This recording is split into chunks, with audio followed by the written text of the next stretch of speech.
16ই September প্রকাশিত হতে যাচ্ছে 19তম শিক্ষক নিবন্ধন বিজ্ঞপ্তি। পদ সংখ্যা প্রায় 80,000। এ ধরনের একটি নিউজ গত 2-3 দিন যাবৎ সোশ্যাল মিডিয়া সহ বিভিন্ন প্ল্যাটফর্মে চাউর হতে দেখেছি। আজকে এনটিআরসির মাননীয় চেয়ারম্যান মহোদয় একটি পত্রিকার সাথে কথা বলার সময় স্পষ্ট বলে দিয়েছেন এটি একটি গুজব।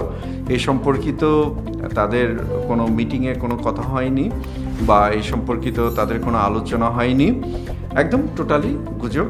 সোমবার 8 সেপ্টেম্বর বিকালে এনটিআরসির chairman Aminul Islam the Daily ক্যাম্পাসকে বলেন 19তম নিবন্ধন কিংবা শিক্ষক নিয়োগ বিজ্ঞপ্তি কবে প্রকাশিত হবে সেটি এখনও চূড়ান্ত হয়নি, বিষয়টি নিয়ে কোনো আলোচনাই হয়নি, বিষয়টি সম্পূর্ণ ভুয়া।